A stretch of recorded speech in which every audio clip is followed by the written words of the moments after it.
Në Shqipëri, avokati i popullit dhe grupime shoqërore që mbrojnë të drejtat e njerëzit vënë në duke se rritja e vazhdueshme e numrit të paraburgosurve në raport me popullsinë e burgjeve është një element që tregon probleme të thella në cënimin e lirisë së personit, pasi ai prezumohet i pafajshëm, por praktikisht është në burg.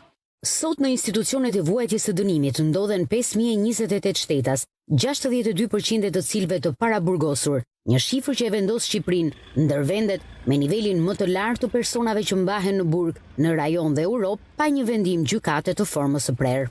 Numri të paraburgosurve në Shqipëri në raport me popullsinë e burgjeve në tërësi ka qenë i lartë në 2 dekadat e fundit. Në vitin 2001 ai ishte 47.8% e totalit, në vitin 2015 ul në rreth 30%, ndërsa pas këtij viti që përkon dhe me nisjen e reformës në drejtësi ka ardhur duke u rritur ndjeshëm.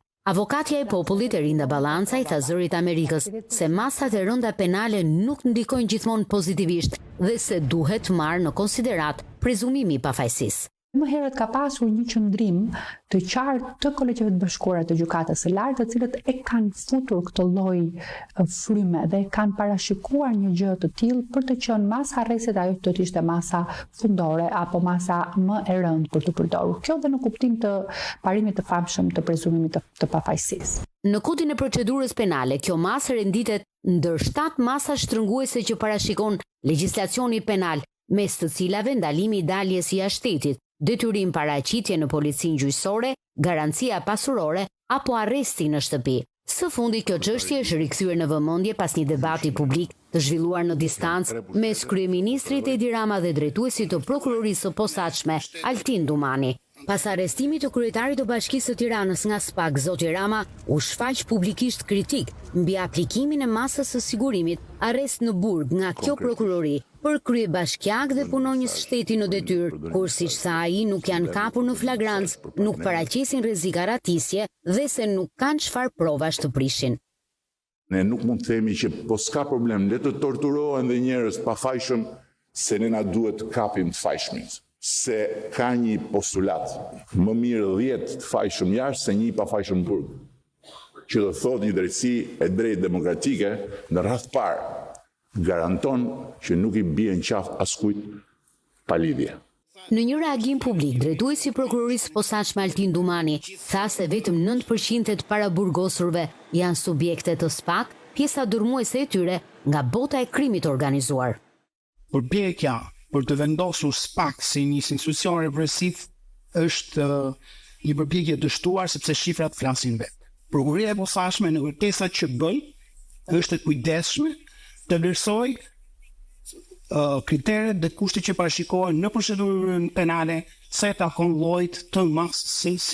Shqetësimi mbi nivelin e lartë të paraburgosurve për 62% në Shqipëri është disa vjeçar. Gjatë 2 viteve të fundit, politikat penale janë ashpërsuar, siç konstatohet edhe nga Prokuroria e Përgjithshme në raportin e fundit mbi gjendjen e kriminalitetit në vend. Në vitin 2024, organi akuzës kërkoi në gjykat 3073 masa arrest në burg, ose 4% më shumë se një vit më parë. Njohës së fushës juridike shpjegojnë se kriteret ligjore janë të qarta kur ndaj një personi organi akuzës dhe gjykata vendosin masën e sigurimit arrest në burg.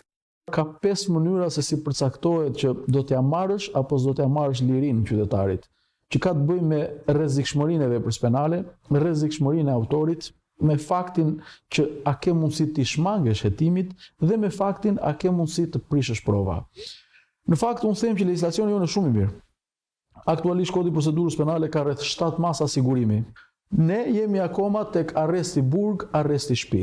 Arresti burg, arresti shtëpi. Në shumë raste arresti burg ndonjëherë mjafton dhe një dyshim i arsyeshëm, edhe pse ne e vazhdojmë dyshimi i arsyeshëm i bazuar mbi prova, thot ligji. Por në fakt po ti jesh në një sallë gjyqi do të dëgjosh vetëm shprehjen dyshimi i arsyeshëm. Dhe çfarë do të thotë dyshimi i arsyeshëm pa prova? Hajde, rrinjër këtu dhe ne po i gjejmë provat rrugës. Sipas statistikave të Prokurorisë së Përgjithshme në 2 vitet e fundit, kërkesat e organit të akuzës për masat e sigurimit arrest në burg janë vleftësuar nga gjykatat në masën 80%. Avokati Bledar Dervisha i vlerëson se kjo e thellon më tej këtë problem. Në zhargonin e përditshëm ose në përditshmërinë tonë, ne shikojmë, unë të paktën me sytë e mi e shikoj një gjykat që më shumë shikon me sy nga prokurori se sa nga avokati. Pra, a është prokurori dakord që të uli apo të lehtësoj masën e sigurimit? Që gjykata heziton të lehtësoj masën e sigurimit sepse shikon prokurorin më agresiv ose të fortë ndaj kësaj mase. E pyetur nga zëri i Amerikës në lidhje me arsyet e kërkesave të larta të organit akuzës për masat e sigurimit arrest në Burg, prokuroria e përgjithshme na referoi udhëzimin e prokurorit përgjithshëm në korrik të vitit 2024 drejtuar prokurorive në vend. Ky dokument nxit zbatimin e standardeve ligjore që balancojnë nevojën për siguri të personit dhe publikut dhe efektivitetin e ndjekjes penale me domosdoshmërinë për të respektuar lirit dhe të drejtat e njeriut dhe gjithashtu synon të sigurojë që masat e sigurimit kërkohen në përputhje me parimet e lishmërisë, proporcionalitetit, prezumimit të pafajësisë dhe mos diskriminimit. Nga ana tjetër, juristët ngrenë shqetësim edhe për kostot financiare.